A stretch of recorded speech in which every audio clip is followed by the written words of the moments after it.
Welcome to the Deep Dive. Today we're diving into something really interesting, a source you shared with us about near-death experiences. Right, but this one's a bit different, isn't it? It's not your typical NDE scenario. Exactly. We're not talking about trauma or, cardiac arrest, anything life-threatening. This experience actually challenges the whole death part of the NDE acronym. It really does, because if you look at the source, this account from Jonas, it's classified medically as possible NDE, anesthesia. Anesthesia, so just surgery. Yeah, elective surgery. Removing 4 wisdom teeth under general anesthesia. The body was, deliberately and safely put to sleep. No danger involved. And yet, the story she tells is incredibly detailed, cosmic even. Absolutely. We're talking about extreme clarity, a kind of collective awareness, huge insights, Mm-hmm. all while she was supposedly out cold. Mm-hmm. So if anesthesia is meant to suppress consciousness, how does it trigger this? Hyper-awareness, that's the puzzle, right? Yeah. That is the central paradox here. It's completely upside down. Anesthesia is designed to shut down complex functions, perception. Right. But her account suggests the opposite. Being put under was like flipping a switch. It opened the door to what she actually called the highest and most aware level of consciousness she'd ever known, before or since. Wow. Okay, so let's walk through it. How did it start? Well, according to her, instantly. The moment she was put to sleep, it began. No fade out, no confusion. Nope. Just a slow, gentle levitation. An out-of-body experience, basically. She found herself floating, looking down. Looking down at what? At the scene, the dentist, the assistant, still working away on her physical body down below. That immediate start is interesting. You often hear about NDEs starting at a point of crisis in trauma cases. Exactly. But here, the trigger seems to be the anesthesia itself, medical Yeah. control. And what's really fascinating is the quality of that awareness she described. Being most aware. Yeah. I mean, if her brain is under heavy sedation, the kind that can really quiet down brain activity, how do you explain that subjective feeling of peak awareness? It really challenges our assumptions about where consciousness, lives. So she's floating in the operating room. Did she stay there? No, the movement continued upwards. She describes floating right up, passing easily through the ceiling. Through the solid ceiling. Yep, phased right through it into the attic space above the dentist's office. Okay. And as she moved up, something else happened with her senses, right? Yes, this is a key detail. She said she completely quit hearing. Quit hearing. So total silence. Total auditory silence for the rest of the experience. Even though just below her, the dental procedure was still going on. You'd expect some sound to filter through, perhaps? Yeah, drills, voices, something. But nothing. Complete silence. It suggests a real decoupling from the physical body's auditory system, like moving into a state where sound just isn't relevant or doesn't Yeah. exist in the same way. That is strange. And speaking of strange physical details, Mhm. we have to mention the shoes. Ah, yes, the shoes. It's such a bizarrely mundane detail in this extraordinary context. So she's floating, having this out-of-body experience, Hmm. but she looks down at her non-physical feet. Right. Her feet in this new floating body. And she notices her shoes are still on them. The same shoes she was wearing on her physical body lying on the table. That's oddly specific and grounding in a weird way. It is. Why shoes? Why carry that detail across? Is it like a residual self-image, the last thing the mind registered? Or does the subtle body, or whatever you want to call it, initially keep a template of the physical form, accessories included? It's almost funny. I'm transcending physical limitations, but heaven forbid I do it barefoot. Exactly. It speaks to the detail of the memory, though. Even something seemingly trivial was retained so clearly. Okay, so she's silent, floating, fully shod, and she's now in the attic.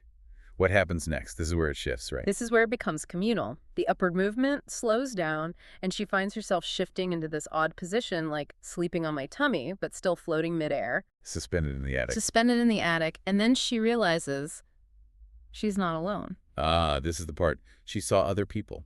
Yes, other people also floating midair, right there with her in this dusty attic space. Wow.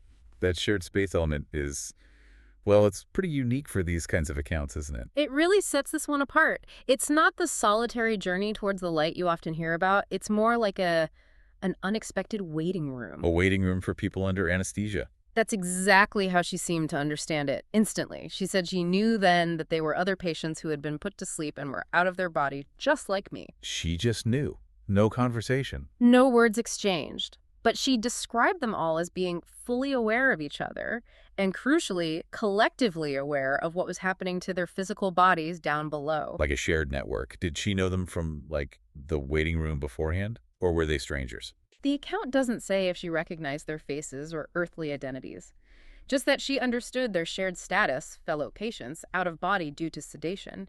The communication or understanding was immediate, nonverbal. So it's this calm, shared observation deck almost.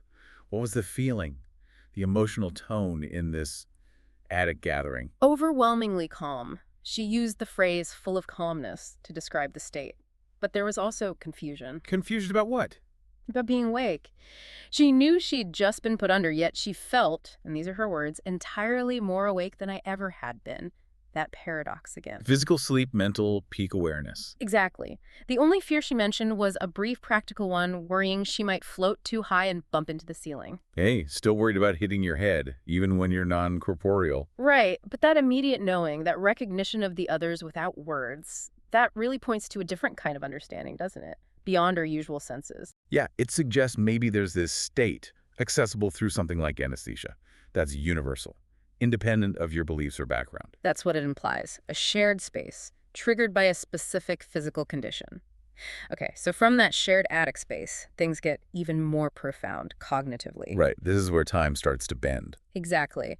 She reported that time seemed to either stop entirely or lose all meaning, or maybe everything was happening all at once. Linear time just dissolved. That's a common theme in deep experiences. But what came next was bigger. Much bigger. She felt this incredible sense of unity, oneness with everything. And this led to a huge cognitive jump. She claimed that, right there, she suddenly seemed to understand everything about the universe. Everything. That's quite a statement. Understanding the entire universe while floating in an attic above a dental office. It is. It suggests a state where the usual limits on knowing just disappear. Not learning step by step, but this immediate holistic insight into reality, existence, purpose, all while the brain, theoretically, should be seriously impaired. So she gets this cosmic download, this feeling of total understanding. Yeah. But it didn't last forever. There was a limit. That's right. Even in this extraordinary state, she encountered a boundary. Just like you hear in some trauma-induced NDEs. A point she couldn't go beyond. Exactly. She said she came to a barrier that I was not permitted to cross, or was sent back against my will. So even though her body was perfectly safe down below, this point of no return feature was still present. Which suggests the boundary isn't about physical death being imminent, maybe. It's about the rules of that other place. Perhaps. It marks the end point of this particular journey. And hitting that barrier leads us back to that time distortion issue. Ah, right. Because this whole epic journey, floating, silence, meeting others, understanding the universe, hitting the barrier, how long does it feel like it took? Subjectively, only about 2 minutes. 2 minutes. But the surgery, 4 wisdom teeth, that takes, well, a lot longer than 2 minutes. Significantly longer. And that was her first thought when she started waking up properly. She realized there was no way they could have done the whole 4 extractions in only those few short minutes. That huge difference between inner time and outer time. That's really compelling evidence for consciousness operating outside the brain's normal constraints, isn't it? It strongly suggests it. If you can pack that much experience, that much insight into what feels like 2 minutes, it implies an incredible expansion of processing speed when you're not limited by, neurochemistry. It makes measuring these things from the outside incredibly difficult. Almost impossible with current tools. Okay, so she hits the barrier, time is warped, and then it's time to come back. How was the return journey described? It mirrored the ascent, but in reverse. A slow-motion rotation, she said, and then floating back down, again passing through the ceiling. Seeing her body again. Yes, seeing her physical body on the table, the operation just finishing up, and the re-entry itself was also slow. Not like snapping back. No, she described it as happening in extra slow motion, a gradual reintegration, slow enough that she could observe the end of the surgery and then feel herself rotating back into her body. And almost as soon as she was back, the nurse was there, starting the waking up process. Wow. So the timing was almost perfect. The separated consciousness returns just as the physical body is ready to be woken. It seems that way. So let's talk about the aftermath. What did this experience do to her? What was the lasting impact of having an NDE that wasn't triggered by danger, but by sedation? The impact was profound and seems to have been permanent. She fully accepted the reality of what happened, and it formed a core part of her belief system afterward. How so? Well, she said that while life here on Earth is not too bad, she stated very clearly, I want to be in that place instead of here. A yearning for that state of awareness she touched. Exactly. Not driven by suffering here, but by the sheer quality of that other state, the calmness, the clarity.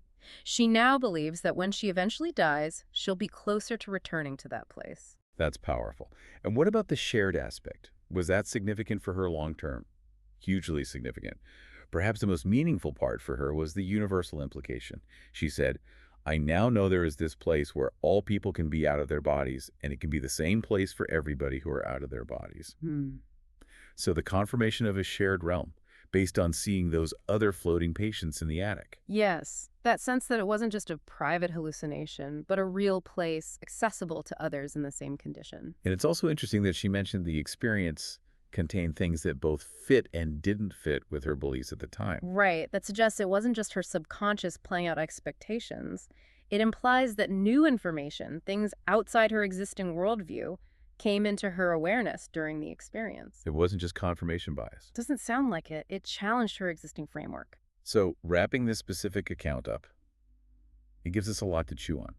An OBE, cosmic insight, all triggered by general anesthesia, total silence, those weirdly persistent shoes, and that shared space. That calm, shared space with other sedated patients in an attic. And what makes this testimony particularly strong is that she found it easy to describe. She said it wasn't difficult to put into words. Unlike some mystical experiences that are described as ineffable. Exactly. This clarity gives her conviction and maybe gives the account itself more weight. The conviction that there's this shared conscious space accessible when people are out of body. So if we take this source seriously, as a genuine account of experience, what does it force us to ask? Well, it forces us to ask, what is consciousness and what is anesthesia actually doing?